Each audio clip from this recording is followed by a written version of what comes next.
Good evening, everybody. This is Dr. Deborah Jenkins, your host for Black Talk Platform.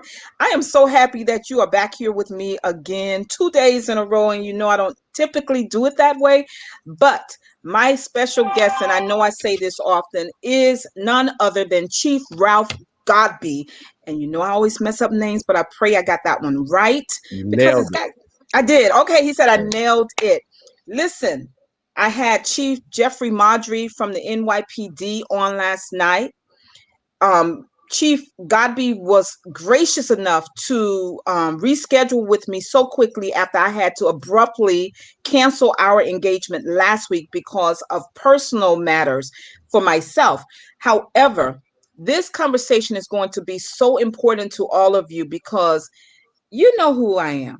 I don't stop. And I know I have a lot of friends out there and I have a lot of frenemies, but it's okay because I am Black and you all know that I am unapologetically so, which means that even with all of the reforms starting at the NYPD, where I'm working very closely with Chief Madri and the deputy commissioners, not much has changed. And so I was introduced to Chief Godbee on Instagram. I saw him being interviewed on another podcast, and I was like, let me reach out to him and see if he'll come on my show. And he didn't think twice about it. He said, yes, I will. And let me tell you, I believe, and he can speak for himself, but I believe one of the reasons he said yes so quickly is because as a practitioner at the highest level of law enforcement for the city of Detroit, he has something to say that is not going to be cookie cutter. And I need for you all to hear it because guess what? Our struggle is not over. The implementations have yet to begin in New York City and throughout the nation. We need to hear from an executive level law enforcement agent, officer who can speak truth to power while still being proud of having served with honor the city of Detroit. Welcome to Black Talk Platform, Chief Godbee. Dr. Jenkins, it is my absolute pleasure. I'm honored. Thank you for sharing your platform with me. And I didn't have to think twice when you asked because the message that we're talking about is so important. And we cannot lose the synergy that we have. And we have to keep pressing the envelope. And I say things that major city chiefs don't say. Right. And I pull the curtain back. I try to show people that have come down the yellow brick road what the Wizard of Oz really looks like when you pull that curtain back. Mm. And there are just things in law enforcement in America, Dr. Jenkins, that are reprehensible. And I don't care how much a person likes their police chief. Just to give context to your audience, there are 18,000 plus police agencies in the United States of America. The average size of a police agency is about 25 to 50 officers. So give or take, there are probably 900,000 to a million cops that work in our communities every day.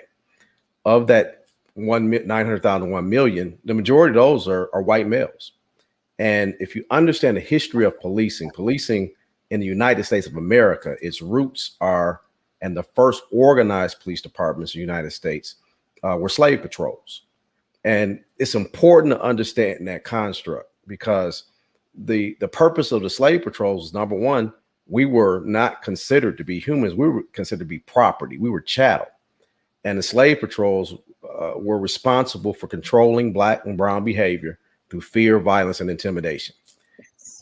If you go from 1619 to the organization of slave patrols, to the Civil War, to Reconstruction, from Reconstruction to the Jim Crow era, to the Civil Rights Act, then you fast forward to Rodney King in LA, then you come up even further to Eric Garner, Michael Brown, Oscar Grant, Yeah. Amadou Diallo. I mean, the names just continue to go on and on. And then there was this seminal moment where we watched George Floyd murdered. We watched Eric Garner murdered on camera, and the officer ostensibly walked away from that. So I say that to give context in this. If we are really honest, fundamentally, there are two ways of policing the United States of America. One is how white people are policed in the majority in affluent populations, and one is how black people are policed and disenfranchised populations. So still, if you think about the objective of policing now, the whole term policing is offensive, number one, because people don't need to be policed. Right. But since that's our terminology, I'm going to stick with it. Okay. But we still operate in a construct of over policing, and we over police in black and brown communities, and in white communities and affluent communities, we protect and serve. Now, I would venture to say you don't feel safe in a affluent area because you see cops all over the place. You hear sirens and you see red and blue lights, and you see people stretched and being pat down and frisked and put on the ground and handcuffed. That doesn't make you feel safe. But if you look at more affluent areas, Doc, you don't see the oversaturation of police. You don't see the enforcement of petty crimes and civil infractions as a ruse, because it really is a pretext to go deeper and more intrusive relative to the Fourth Amendment, which protects you against unreasonable search and seizure. But we finagled our way in law enforcement into taking that to the nth degree. But the problem is it's not utilized equitably. So we have hundreds of thousands to 1 million officers that, for the most part, have unfettered discretion in how they enforce laws, how they write tickets and ordinances, and to whom they do those things. And that does not inure to the benefit of black and brown people. The numbers don't add up. You look at the disproportionate number of African Americans that are incarcerated. You look at the disproportionate contact between African Americans and the police. You look at the stop and frisk policies that were finally deemed to be unconstitutional in New York City. I mean, Bill Bratton has made a living and has created a number of spawns across the country espousing his policing philosophy when there was a false correlation between the pat down and frisk and a reduction in crime. Yeah. Because when they stopped this pat down and frisk under a quote unquote liberal mayor, Bill de Blasio, crime has not rose precipitously as a result of stop and frisk. As a matter of fact, I believe only 6% of the stop and frisk actually resulted in arrest or confiscation of a weapon. So when you look at all these things, policing is broke. And with 18,000 agencies, you can't just have one good police chief and change the culture, which is so deeply entrenched and infiltrated by white supremacists and a white supremacy type of belief. And you add on top of that the vestiges of white privilege, which means you don't have to be a racist to benefit from your privilege. Right. Those things make life very difficult for black and brown people in the United States of America. Wow. I mean, I heard three things where I wanted to like jump in there and ask you questions, but let me start here with the stop and frisk. Yes. So as you are probably aware, we are in a election season, a primary election season here in New York. And it's quite a crowded field to replace one Bill de Blasio. Yes. I think Republicans, Democrats alike, we're happy to see this transition. There's a collective. This one is. Yes. There is a specific front runner. He you know him. Yes. Borough President Eric Adams. Of course, we have ranked choice voting this year for our local elections. So it's interesting because we don't speak in one voice, not even as Black people. We don't agree on how we should be policed. Yes. Even though with all the protests last year, it would seem that the majority of us were on one accord. But as you look at this crowded field of candidates, and I made a little live on Facebook earlier this morning saying just this. We have very, very different opinions about police reform and Yes. stop and frisk. And I also saw a friend post, vote for the law and order candidate. And that sent chills down my spine. That is scary. It is scary because this is a Black person. Yeah. And I know he did not care for the former guy. Right. But that was the language of the former guy. Now let me give you a taste of where I live. I live in a cooperative, the largest cooperative in the United States. Okay. It's called Co-op City. Okay. While we're inside the Bronx, right? We're a little city within the bigger city. Yes, ma'am. About 55,000 of us. We have our own private police force. Okay.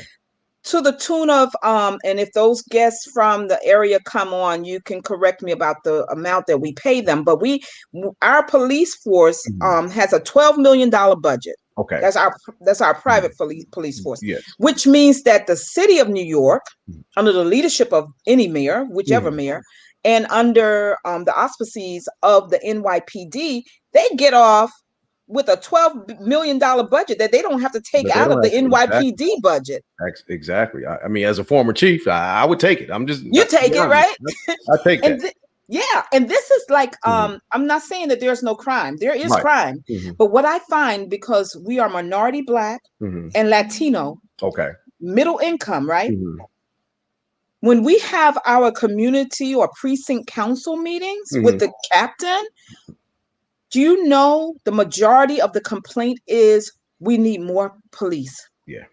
So I'm thinking about how you were talking about the disparity between white privilege, those who have privilege and of their skin and of their position socially, as opposed to those who are typically disenfranchised, like Black and brown people. Yes. What do you say, Chief, to a community that is better off than many Black communities and brown communities, asking for more cops when we have all of these aggressions from the cops? Is there a psychological thing that you can put to this? Because you're also a professor, right? Adjunct professor, yes, in criminology. And unfortunately, we have sold Americans a bill of goods relative to police role in public safety. In that construct, public safety is something that we really need to parse out and have more nuanced conversations, because public safety, for the most part, and I know they talk about proactive patrol, but to me, proactive patrol translates to stop people that you don't feel like belong in a certain area, which in most instances, it's that Black guy over there. He fits the description of. I feared for my life. Funny how cell phones and Black hands look like guns. Right. But we always default to we need more police. When the reality is, especially even when we have the conversation about defunding the police, that one doesn't offend me at all. As a matter of fact, there needs to be a reallocation of those resources. Yes. Because a lot of issues that we deal with in our community, some are underfunding or a defunded mental health system. Yes. So we didn't have a problem defunding that. Some of it is defunding of our education. And we look at the cost per pupil that's paid for inner city kids' education versus one in a more affluent area. There's no equity there. So we had no problem defunding public education and allowing charters in certain instances to circumvent the benefits of a well-funded public education system. We defunded health care and healthcare services in disenfranchised communities. We defunded loans from the standpoint of business loans in segregation, where we used to have Black banks and we had Black hotels and we had Black commerce. Now we're subject to a FICO score that's rigged against us. And most of the issues that police are responding to are socioeconomic issues that were defunded. Yes. And it's amazing to me, Doc. You can go to any municipal budget hearing, and as soon as they talk about cutting cops, everybody lose their mind. Yes. But we will cut everything else that would prevent us needing a cop. So if we had appropriate mental health services, because some mental health issues translate into we don't have anybody else to call the police. Now, the police are trying to have the conversation two ways. On the one hand, they say, well, look, you're calling us the stuff that should not be our job. But I'm compensating you to respond to that stuff that you say should not be your job. So now you want me to hire a psychiatrist or a psychologist, and you keep the same level of compensation, and you keep the same level of staffing. You can't have it both ways. Right. So either you're going to embrace it and get the proper training and respond to it in the proper way, or you're going to acquiesce to the fact that that ain't your damn job. So if it's not your job, then that means you have to, in budgeting, you have to place the money, resources where the problem is. Joe Biden, when he was vice president, I was chief of police in Detroit, and I was at the vice president's residence for a function, and we had a long conversation. And Detroit was going through some serious economic distress, became the largest municipal bankruptcy in the country's history. But at that time, the vice president said, "Look, chief, I need you to call me if you need anything." And he was serious. He gave me a cell phone number. I'm like blown away. That's why he's been Uncle Joe to me ever since. And I didn't call because I just didn't, I'm like, you don't call the vice president. But he said something that stuck with me and will stick with me the rest of my life. If you want to see a man's priority, show me his budget. So if you look at most municipalities, and these are stats that you can look up, you can Google, you can go to any white papers to find out. Most municipalities, their police budget is probably 35 to 40% of the general budget. Sometimes upwards of 40 to 45, approaching 50%. And the majority of that goes to salary and benefits of the employees. So when you look at that as a construct and you continue to say we need more police, we don't use the police that we have in the appropriate way. So to do the same thing the same way and expect a different result is the definition of insanity. So to continue to throw police at the problem and think that they're the savior of the problem when they admittedly tell you that ain't what we do. Right. They will have press conferences to say that's not what we do. They will say, well, you shouldn't call 911 for that. So we have to have a much more nuanced conversation, but the right has hijacked the term defund, and they make it into a pejorative as if we don't want police. I think there are those that do believe we don't need any police at all. I don't go to that extreme, but I do believe, and if you look at Camden, New Jersey, Scott Thompson, a very innovative young white chief of police, when he had one of the most corrupt, malfunctioning police departments in the country, they defunded the Camden police. That was the way they were able to get around oppressive union contracts that kept bad officers that were in place. And they started from scratch. And you had to demonstrate and apply for your job again. And then they hired new people. Now, it's interesting to me, if you look at Camden, New Jersey statistics last year, they had 0 officer-involved shootings that resulted in a death an entire calendar year. Wow. And if anyone is that's not by accident, Doc. That's with intentionality. That was a defunded police department, and they started from scratch, and they created a culture that was respectful of the community that they serve. So that's why I don't poo-poo, and it blows people's minds. So you want to defund the police? I'm like, hell yeah. I mean, because I'm a black man first. I was a black man before I was a cop. Right. And I'll say this, I don't mean to cut you off, but I'm a black man that happened to be a cop, not a cop that happened to be a black man. There's a difference. So I'm not looking to assimilate. I don't believe that Malcolm and Medgar and Rosa and all of those freedom fighters, Andrew Young, they did what they did for us to occupy these spaces and then replicate the behaviors of those that oppressed us in the past. We have to be the change agents. We have to be the loudest ones in the room and say, hell no, you're not treating my people like that. I'm not going to work with this guy because he's a racist. And we have to have the intestinal fortitude as black cops to do that. And I think that's, that's where I'll be honest.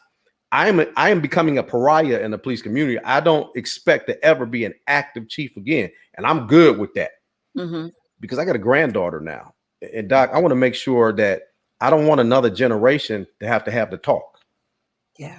And Doc, we know what the talk is. It's amazing. Yeah. Talking to another Black person, we say the talk. We don't even have to say no more. We know what we're talking about. We know exactly what we're talking about. Exactly what we're talking about. Yeah.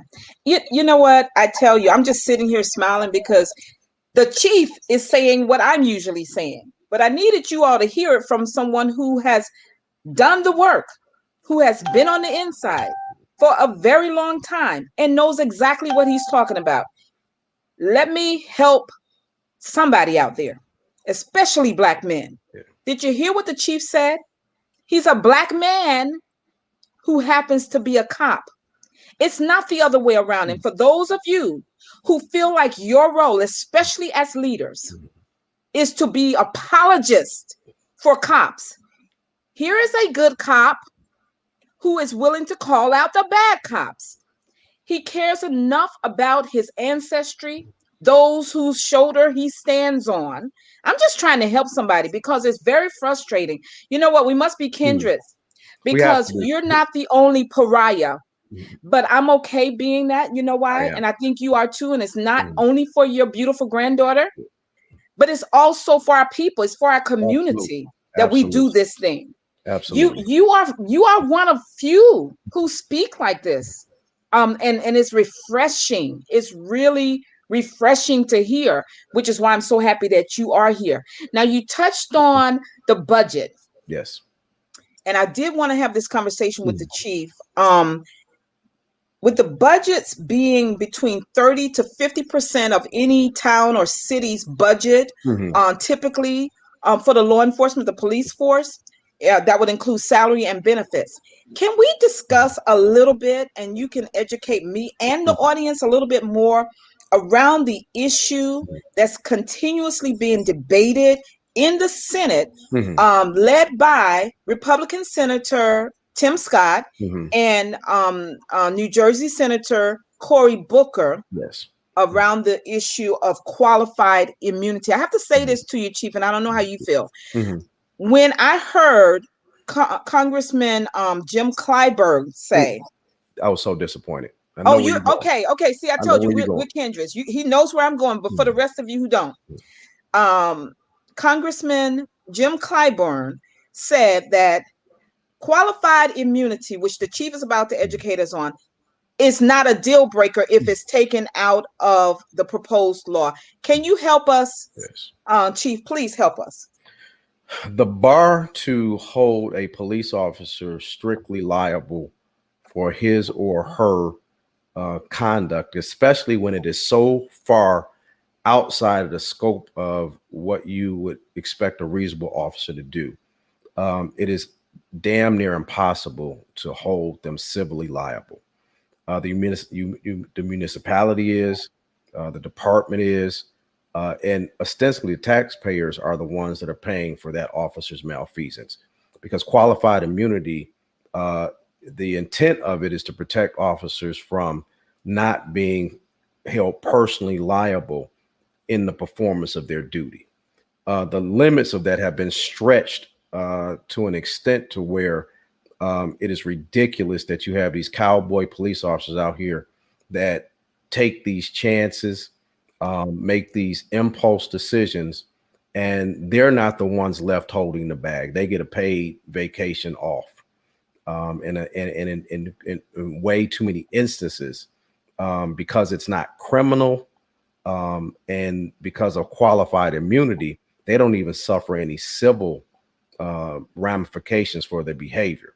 So when you have that kind of construct where you have officers that are not held strictly liable for the decisions that they make, again, especially when they're that far out of bounds, it is unfathomable. So to give the audience an appreciation, doctors have to get malpractice insurance. Lawyers have to get malpractice insurance. A lawyer can be disbarred. A doctor can have their license stripped. A doctor can be sued personally for their neglect or their intentional tort against an individual. You can't do that with a police officer. And if you can't hold them criminally liable and you can't hold them civilly liable, they go back out and they do the same thing. And it's a disincentive really to correcting behavior. In my humble opinion, qualified immunity is one of the things in the George Floyd Policing Act that we cannot compromise on. That is one that when I heard, and I have a great deal of respect for Congressman Clyburn, Sure. but on this one, I would have to call him out and call BS because that is, to me, that's a deal breaker. I think we've set a predicate to start to make some substantive progress. But even with that, and Doc, at some point I want to talk about some solutions. Okay. But even at that, we have to find accountability mechanisms. So let me give you an example, and this doesn't go directly to qualified immunity, but it's something that New Yorkers, I think, can relate to very, very concretely. Eric Garner, we watched him murdered on camera. So I don't want people to think that cameras stop police brutality. Cameras record police brutality. Cameras are probative and give you evidence, and I don't poo-poo that at all. It has investigative value after the fact. But Derek Chauvin was on camera and knew it. And I hate to call these officers names that are murderers, because to me it dishonors the memory of the person that really was the victim, Right. Eric Garner. But the premise for why the officer was not charged is because the chokehold was a policy prohibition, but it was not illegal. So this is what I propose, and I've tested. So I'm not just a hashtag advocate. I testified last week before the Michigan Senate subcommittee on some issues about police reform in Michigan. Great. And my recommendation, Doc, is that any material breach in policy that results in the death, serious injury, or incarceration falsely of an individual is prima facie evidence of criminal neglect by the officer. So prima facie is a fancy Latin word that says that means on its face. You don't have to assess anything else. You don't have to look at motive. The fact that you breach policy and that breach of policy caused the death of a citizen, that's prima facie on its face. That should be evidence of criminal negligence. If that were the case, the officers in the Eric Garner case, it would not have been a grand jury's choice not to go forward, but there would have been a charging document that had come out of it, because that would have been the catch-all. Okay. So that's what I'm recommending to government jurisdictions, because if you don't have a mechanism to hold officers accountable, it's very, very hard to prove 9 minutes and 30 seconds with your knee on a man's neck as he's begging for his life and people watching are begging you to stop. Right. That ain't always the case, Doc. I know. Yeah. And so that level of depravity, you can prove that beyond a reasonable doubt in a court.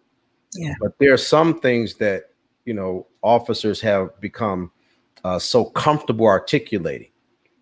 I thought I saw, I feared for. Okay, that's fine. But if you broach policy, that's prima facie evidence that you were criminally neglectful. Dante Wright, you can't tell the difference between a taser and a Glock.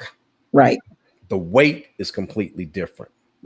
Unfortunately, post Oscar Grant, because that was the issue that the officer claimed, he thought he was grabbing his duty weapon when he thought he was grabbing his taser when he grabbed his duty weapon and shot and killed Oscar Grant, because they were both on the same side. So that changed the standard in policing to where the taser was drawn on the opposite side in what's called a cross draw function. So you have to reach across your strong side to your weak side and cross draw to pull the taser out. The weapon is still strong hand pulled out. So that officer's excuse might get her off. It's possible because the standard for conviction is beyond a reasonable doubt. If again that law was in place, that material breach in policy, and the fact that Dante Wright is dead, if there were a law in place similar to what I've articulated, at the very least, that officer would have been charged with criminal neglect of duty and a felony. Right. Now, does that satisfy everything? Maybe not. But again, it's accountability, because also to step down, she stepped down because she was trying to preserve her pension. It wasn't any kind of altruism where she felt bad about killing that kid. No. She knew that if she got fired, she'd lose her pension. So she retired so she could start collecting her pension and protect that. Again, qualified immunity protects those assets. So we really have to have these nuanced conversations and have our community understand the people we vote for when we tell them what we want. And this is where I think God has called me to, Dr. Jenkins. Intrinsically, as Black people, we know that a lot of the things that are happening just doesn't pass the smell test. Mm-hmm. But you have very, very skilled lawyers. You have very, very skilled politicians that can clearly articulate justifications for why we get killed and they don't. But when you have somebody that's actually done the job at the highest level, I've been a major city chief, but even before I was a chief, I was an executive ever since I was like 32 years old in the Detroit Police Department, ran some of the toughest precincts in the city of Detroit. So I've ran labor relations and human resources. So I can tell you the holes in hiring. I can tell you the holes in labor. I can tell you all of the nuanced things that now you put me with a Deborah Jenkins, you put me with a Tamika Mallory, you put me with a DeRay McKesson. Mm-hmm. I can now bridge that gap as to, okay, this is the practical aspect of what they're not telling you. Or if they pass this law, did you contemplate this consequence? Because I've done this stuff and I know some of the nuanced language that they'll leave out of law and claim a victory. Just like this passing Juneteenth as a federal holiday. That's that, sleight of hand. Yep. Look over here, look at this hand, look at this hand. And you don't pass voting rights reform.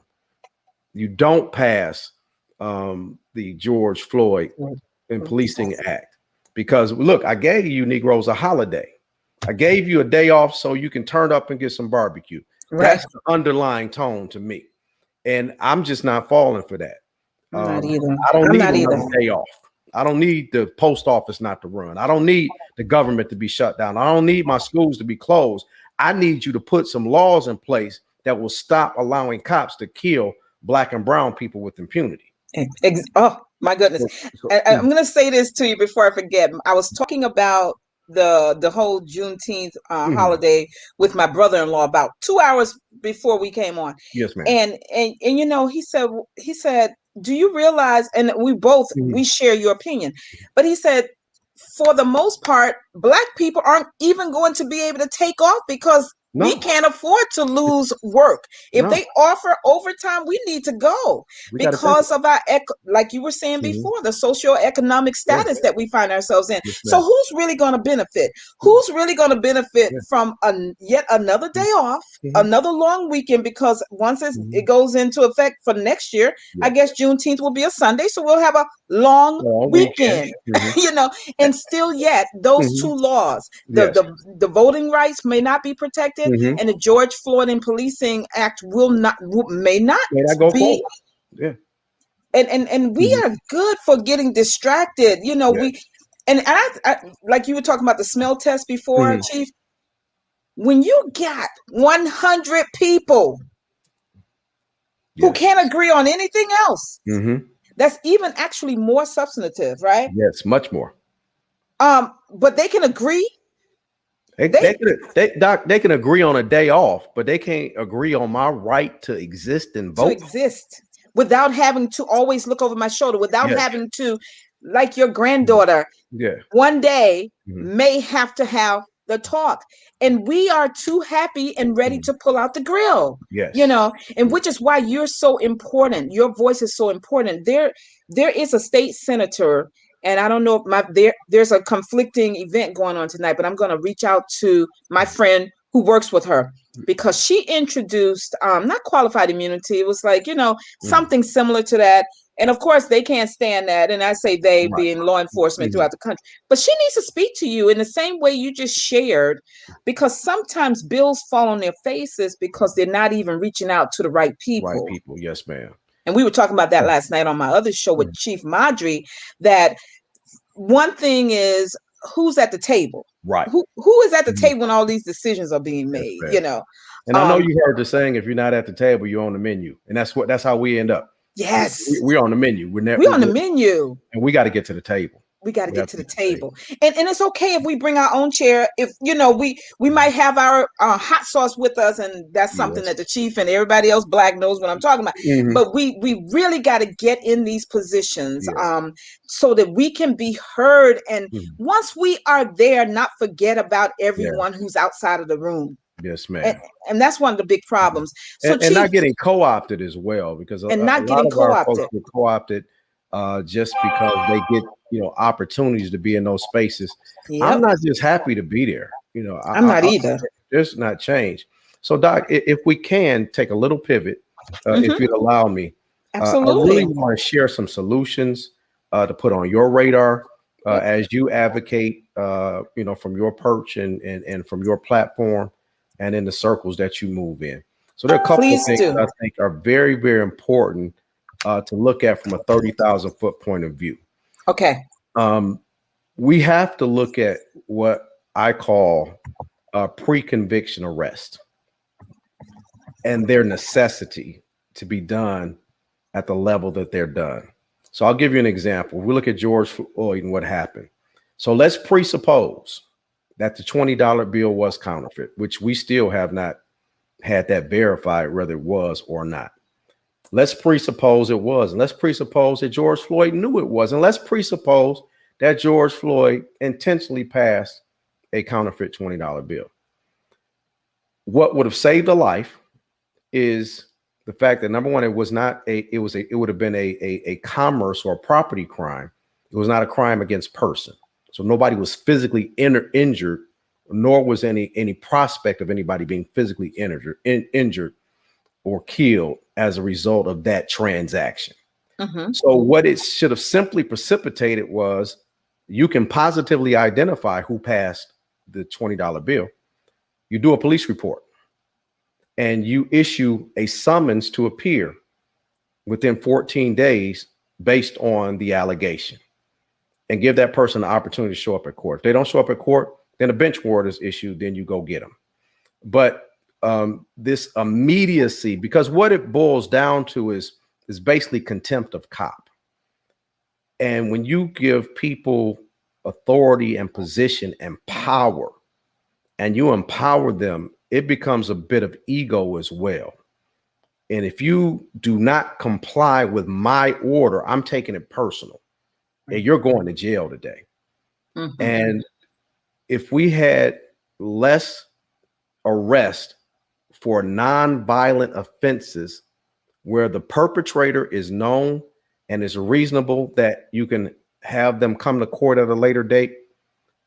Number one, if you're really about safety, why would you take that police officer off the street for 2 hours minimum to process that individual when you got real violent people on the street that you need to police? So from a methodology standpoint, just if you don't care about civil rights, if you don't care about any of those things, just from a practical standpoint, why the hell am I doing this? When it could be handled a different way. So in Michigan, it's called a not in custody warrant. So people don't understand the risk that you take, number one, also when you take somebody in custody.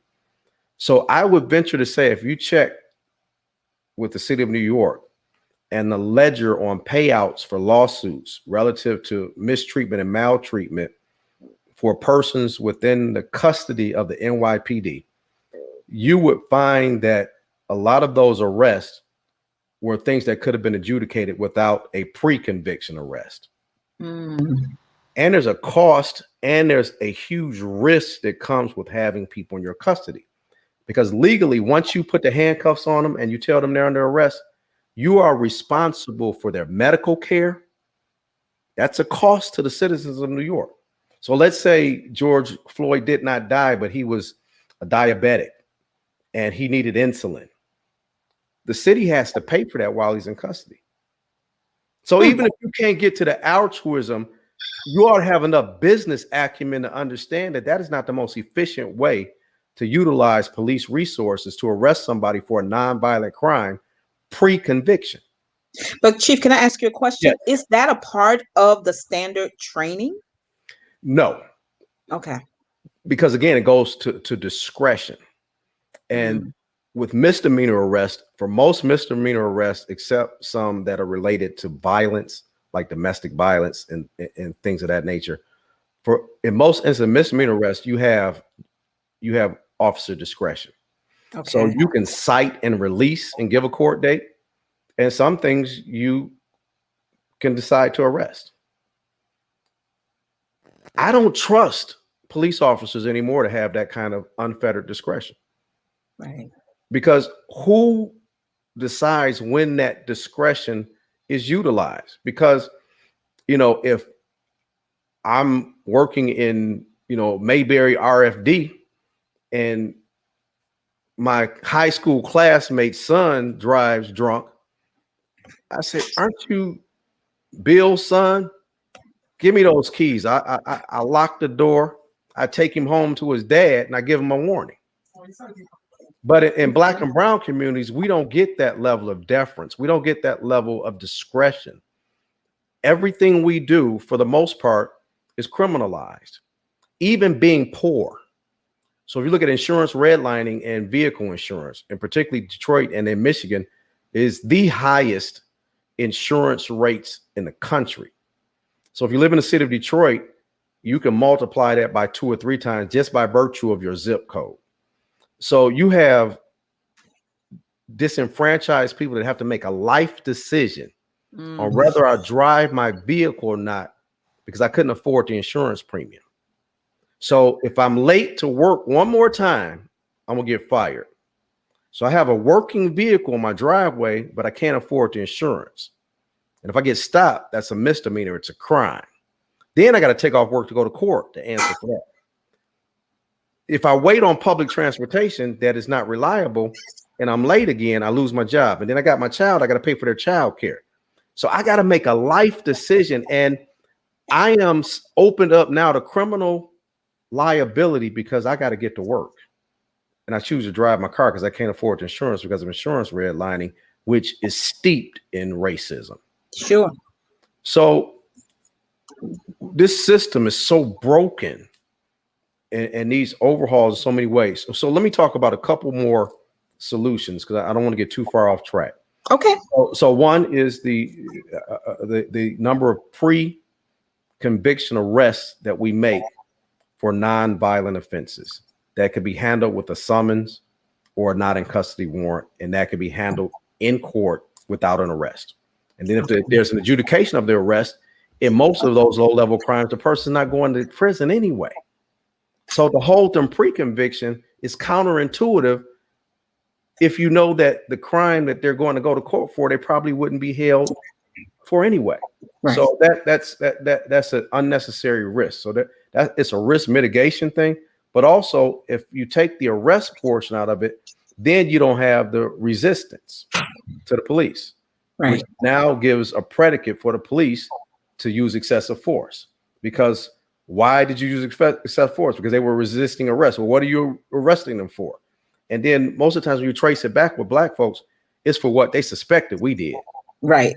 But you have Dylan Roof in South Carolina that goes down in the basement of a historically African-American church, African AME church, kills 9 people, walks out the door, waves at the camera basically, and they know exactly who he is. And they know without a doubt that he is a violent individual because he killed 9 people, yet they find a way to bring him into custody, known killer. Yeah. without incident, and he gets Burger King on the way. And he gets Burger King. Yep. Yet Ma'Khia Bryant in Columbus, Ohio, because they thought she could kill another person with a knife, they made a value decision on which life was worth saving. Yep. And I don't think it was an either or. I think it was a both and, because as a black man, and this is why representation matters. As a black man, I saw two queens, and I know the dynamics between two queens fighting in the hood. And I know the dynamics of, you got picked on long enough. Now you're about to protect yourself. So I would have risked my life, and I can say this without a shadow of a doubt, to try and tackle that girl with the knife, even if it got me cut, because I would have saved two queens. That's right. Just one. That's right. I would have made a value decision that this one's life was more worth saving than this one. And my first response would not have been to fire into that girl 4 times in rapid succession. So it's not always about what's legal. It's about what's moral as well. If I can wax biblical, the Bible says all things are lawful for me, but all things are not expedient. Just because it's legal to do, and just because you're going to be exonerated for it, doesn't make it right. That was not right.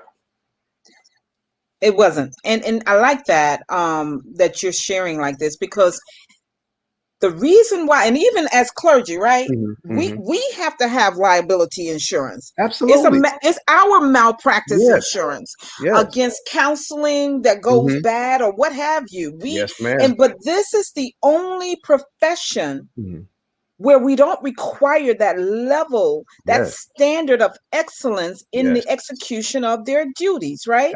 Absolutely. And when you talk about the compassion that is often missing, and I don't know if I heard you or another law enforcement official mention the term that you just did before, contempt of cop. Yes. I'd never heard that before. I heard it yesterday, and I'm not sure if it was you or someone else, but they're human. You all are human. Yes. So yes, you step on my foot, I'm going to respond. Right. Respect this badge, respect this gun. And I don't disagree with these things as being necessary to be respected. Right. But then you have to wonder about, and I'm talking about all the way about, who raised them? Yes. Who raised them that they are people who are supposed to police us, meaning that they're supposed to bring a level of control into a situation that is out of control. Yes, ma'am. But your first response is, I've offended you. Right. So therefore, I must teach you a lesson. But we've seen countless videos of old white women cursing out cops, driving off in their trucks. We've seen men jump in police cruisers. You cannot make this stuff up. The disparity between the policing in this country. And you talk about, Chief, and I hope this is one of the points, because what intrigued me in listening to you is the fact that you said retraining is not going to do it. Can you speak to that? When you look at the depravity of what Derek Chauvin did to George Floyd, that ain't a training issue. That's an issue of the heart. Yes. And you can't serve people you don't love, that you don't value, that you don't see as people, as human. Right. And that's why, they got rid of residency in the state of Michigan, so officers don't have to live in the city they serve. I think that's a horrible, horrible mistake. Because one thing about living in the city that you serve, I may see you at the gas station. I may see you at the grocery store. We may be neighbors. Our kids may go to school together. I've got a vested interest in treating you with respect because I've got skin in the game. That's right. But when you can come in and occupy an area and play RoboCop as if it's a video game, and then you can go back to your suburb and you don't have to face the consequences of, if you look at the amount of F-bombs that we hear dropped on these videos and these officer cameras as they're giving orders to black individuals, let me see your effing hands. Put your effing in there, and this F and this and this. I mean, that the level of unprofessionalism. What industry do you know that you pay for a service and they can literally kill you? Right. And you pay that. And what people fail to realize and forget is that cops are public servants. We work for you. You don't work for us. Right. And it's the only industry where we come in and we tell you what the enforcement priority is in your community. Mm-hmm. That's not right. So let me do this real quick, Doc, because I think this is something that gives context as well. I served on Detroit Police Department for 25 years. Retired, took a few years off. I was adjunct professor at the Wayne County Community College in criminal justice. Taught. I'm a pastor in ministry, Christian minister. And then I got called back into service, kind of like Michael Corleone and Godfather 2. Every time I get out, they drag me back in. But I served 2 years as chief of police over Detroit Public Schools, which it's the largest school district in the state, 52,000 students, 100 schools, over 140 square miles, and has its own sworn police department. So I was chief there for 2 years. And in my aggregate of 35 years in law enforcement in some way, I've only had one psychological exam and one psychological interview. Wow. So I say that to say is that you have a large contingent of police officers that are the walking wounded. They have PTSD. We send them out every day and we tell them to be nice and play nice and be nice and speak nice and don't harm anybody, and they're traumatized. I can't tell you the number of dead bodies I've seen, the homicide scenes, just the stuff that you could not even imagine that we process as normal, and it's expected that cops deal with it. It ain't normal. We have some of the highest rates of suicide, some of the highest rates of alcoholism, substance abuse, domestic violence offenders, mental health issues, illicit drugs. And a lot of it is a byproduct of untreated trauma. So I say that to say, on the other end, and I'm sure you're familiar with the book Post-Traumatic Slave Syndrome. Yes, one of my favorites. We are walking trauma victims. Yes. 400 years of oppression and slavery and mistreatment and maltreatment. And as a free people, we've been free far fewer years than we were incarcerated in chattel slavery. If you look at the advent of the Civil Rights Act and its signing, we're just 50 plus years from there. Yep. It was signed literally a couple years before I was born. So that's just in my lifetime that was stripped. So now you have a traumatized community. And I think it's safe to say there's a book by Dr. Bessel van der Kolk called The Body Keeps the Score. And it's about trauma and trauma responses and how the mind processes trauma and the responses to trauma. So there are 3 physiological responses under stress and trauma: fight, flee, and freeze. So it's safe to say, especially for a Black person, fight and flee don't work when you're dealing with the police. Nope. And you hear people, well, why didn't they just comply? Why didn't they just do what the officer said? Now, all the time. Notice what I said, Doc. These are physiological responses under stress and trauma. Why did they run? Because they chased me. Why are they chasing me? I don't know, but I know I saw Philando Castile get blown away, and he legally had a gun. Right. I know I watched Eric Garner get choked to death. I know I watched George Floyd get choked. I know I watched Rodney King get beat. So when we see red and blue lights, there's a trauma response that the majority population, they have no appreciation for nor clue. Right. So now you have a physiological response under stress. Now, police officers have the same 3 stress responses: fight, flee, freeze. The difference, Doc, is that through training, through repetition, muscle memory, culture, policy, law, the backing of the law, we kind of train out 2 of our responses, and that's flee and freeze. As a matter of fact, most departments, they have a cowardice policy that if you flee or you fail to act, you could be written up and punished for cowardice. Wow. So flee ain't an option. Freeze ain't an option. So they got one tool, and they got a tool belt with a gun. They got a tool belt with a taser. They got a tool belt with a Kel light. They've got a tool belt with a baton. So they got all these offensive weapons and one tool of fight. That's why traffic stops disproportionately don't fare well for Black and brown people, because of physiological responses under pressure and stress and trauma. Right. So the reason why I pointed out the fact that I hadn't had a psychological exam until I left the police department and decided on my own that the way I feel, this ain't normal. And I got professional counseling, and I had PTSD. I had low-grade depression. I take medication for depression. I'm a consumer of mental health helps.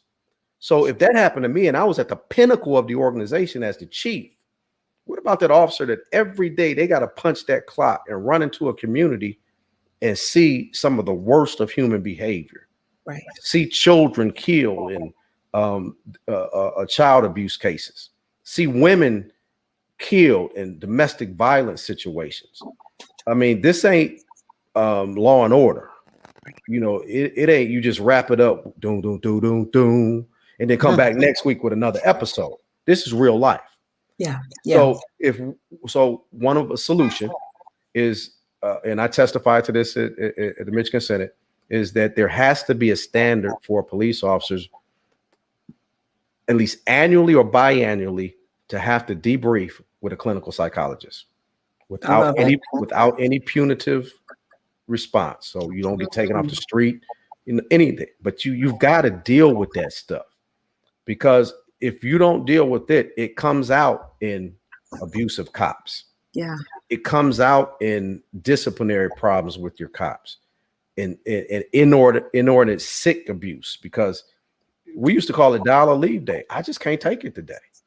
And we'll call off sick, because you can't, the mind is not just designed to take that kind of trauma all the time. Right. Solution. Because you'd have a better prepared officer mentally. Because there are racist results to what happens in policing, and policing is systemically racist, but every cop that does something wrong ain't necessarily racist. And we never get to the nuanced conversation that you and I are having, because we let the politicians and the media take the conversation over, and it's just a sensational black-white argument.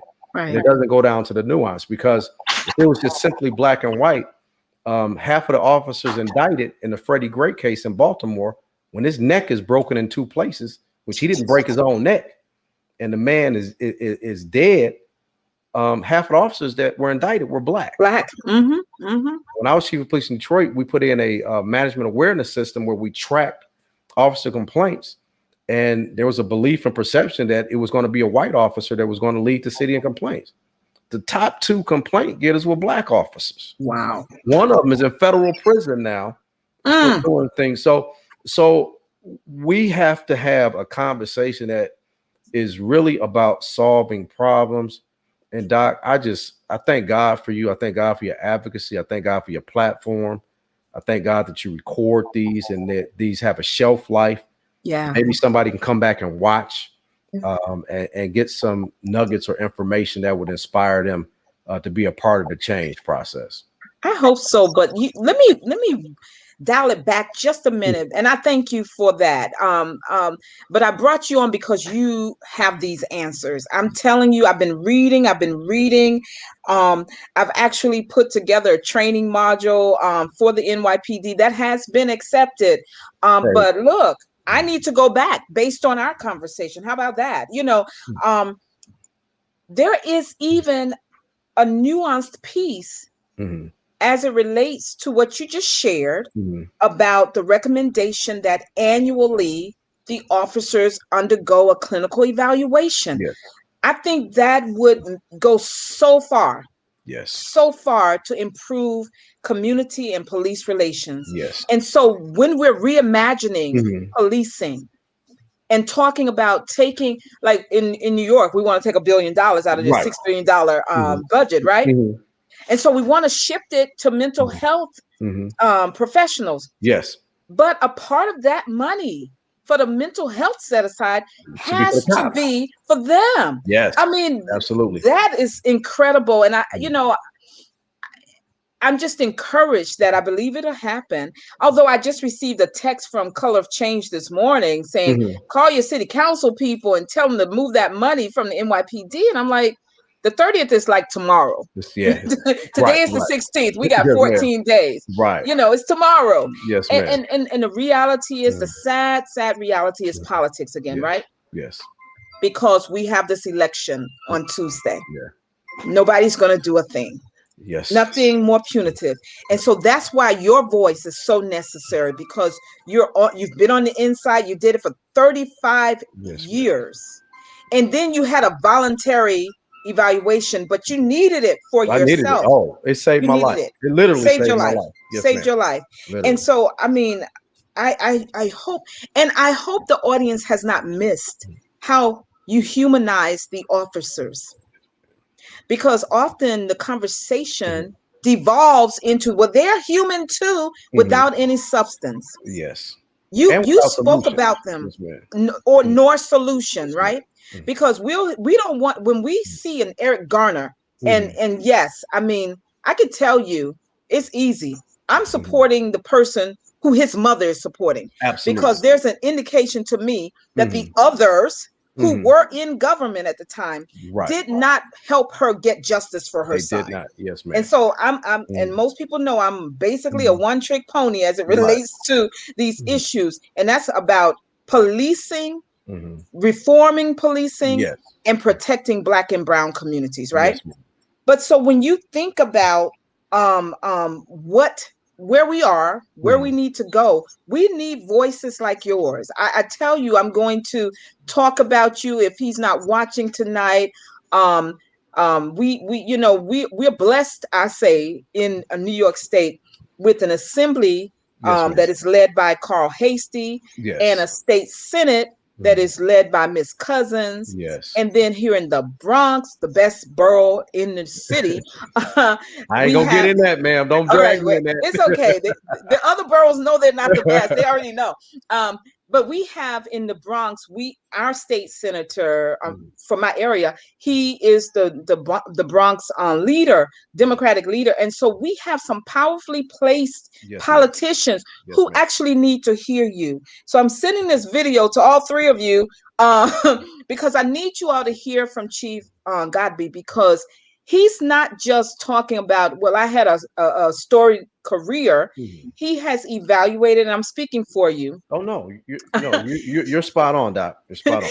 He has been on the beat. Obviously, he has been a captain in precincts. But he also retired at the highest level of the Detroit Police Department. And now he's on the outside because he's a Black man before he's a cop, and saying that these are some of the problems going on in there.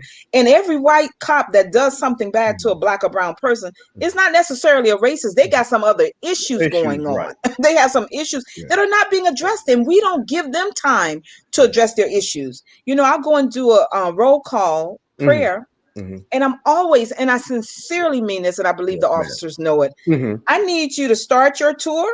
Yes. And I need you to end your tour in the very same way, so that when you clock out or whatever your mechanism is and go back to your wife, your husband, and your children, you're able to give them a part of you. Yes. But if we never pause and do what you just said, Chief, for the officers, we're just really blowing smoke, and we're just drawing lines in the sand, and we're not moving forward, But we so appreciate you. I know our time is past, but I really wanted you to speak briefly, if you don't mind, about this wonderful organization that you're the chair of. Can you share with us? Is it the Pure Heart Foundation? The Pure Heart Foundation. The CEO and founder, Sherelle Hogan, she is a phenomenal young woman. Both of her parents were incarcerated.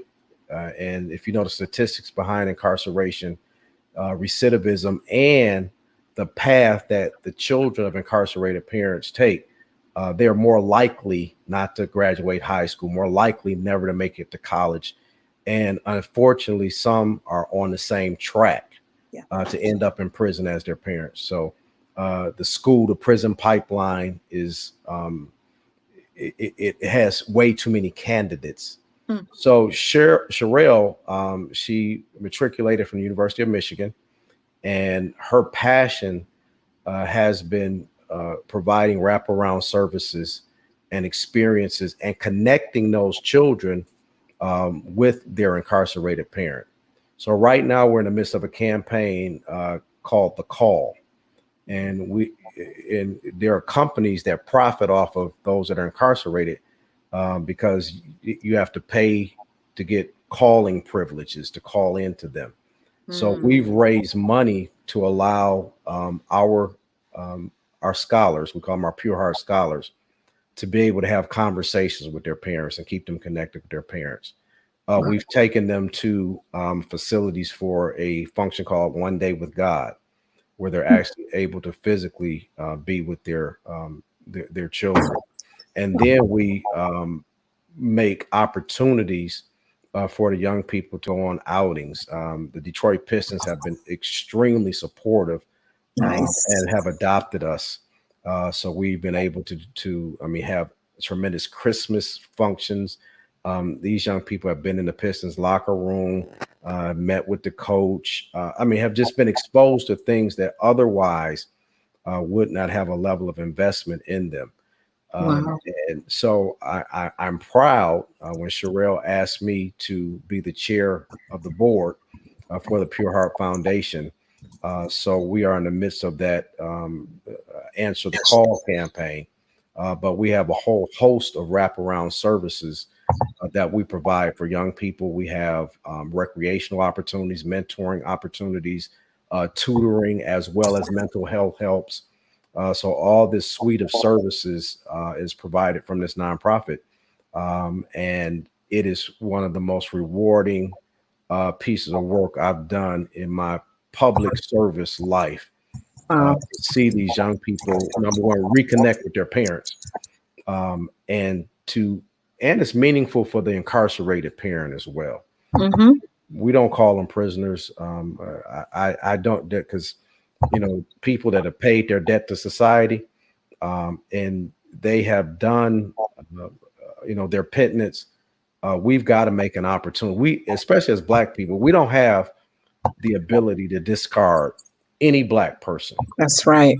and we see value in our returning citizens, and we see value in allowing them to be a parent to their child, and then setting them up for success when they are done with their incarceration, to help them reintegrate and to be a part of their child's life in a meaningful way, and interrupt the cycle. So one of our sayings is break the cycle.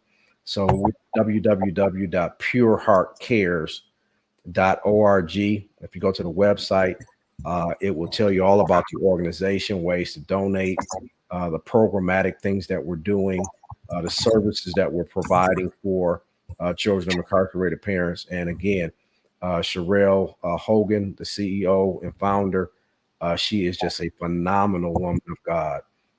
That she could make so much more money in the private sector um, because of her, the skills and the education that she's amassed. But she's dedicated her life to her scholars, and those are her kids. And she has made such an impact. We provided scholarships just to watch these young people grow and mature, and literally break the cycle, being accepted to college. I I love it. mean, the stories are just phenomenal, Doc. So thank you so much for giving me an opportunity to speak about the work that we do. And as with any nonprofit, we solicit donations, and I can tell you assuredly, being on the board, 90 to 95% of everything that flows through Pure Heart goes directly to services to our kids. And I that's love that, it. so, um, I just get overwhelmed when we do functions and we go out with the kids. those are the preventative things. I don't ever want the opportunity to put those silver bracelets on a black wrist ever again in my life. Beautiful. I don't want to personally do it, but I also want to do things that if we could save one life, if we can keep one kid from not going down that path, it's worth it. There's a saying, and I know you're familiar with this old Negro hymn, spiritual. If I can help just one person along the way, yeah, my living will not be in vain. vain. Right. Awesome. I'll end by saying this, and you asked about leadership, but one thing that has driven me my entire career in public service is that people don't care what you know until they know that you care. That's right. So this ain't about a paycheck. It's not about fame and notoriety. As a matter of fact, anybody that really does this work knows that there ain't a dollar amount that could really compensate for the sweat equity and the blood and tears and fights that we go through to try and bring equity to our people. So this is really about just trying to leave this space that we have on earth a little bit better than when we got it. That's right. And you know, I tell you all, I'm just so happy to have had Chief Godbee here with me this evening because and I'm distracted because my puppy is making noise. I'm happy to have had Chief Godbee here tonight, not because of the excellent work that he's doing post retirement, post service to the city of Detroit, but also because of the synergistic energy that we have, even with his leadership as the board leader of the Pure Heart Foundation. Please go to pureheartcares.org. And please consider donating. You all have been such a great audience for over this year that we've been doing Black Talk platform. Please don't let me down now. Go and support their work. When I found out about it, it was just him posting about their campaign. I was like, I'm donating tomorrow. And you all know I put my foot. I put my money where my mouth is.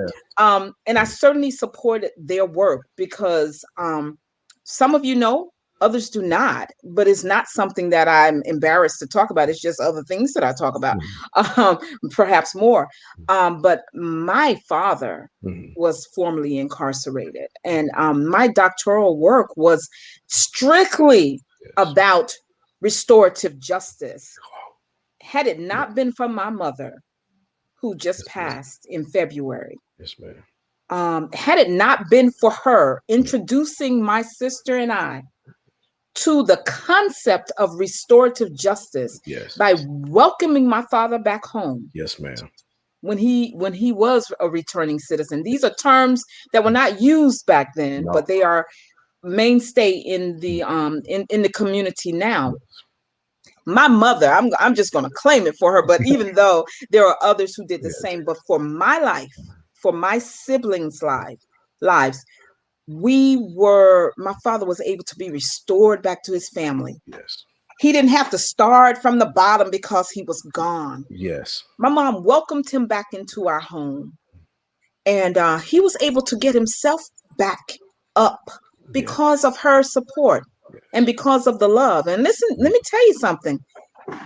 If it had not been for her, I don't know how things would have turned out for my dad. So when I hear Chief Godbee talk about the executive director and how she started this organization because she had not one parent, but both parents incarcerated. And her story is similar to mine and my sister's. We all have advanced degrees. We were able to make it because of those two people pushing us. Yes, ma'am. You know, this is the kind of work he does. And his team, they all do at the Pure Heart Foundation.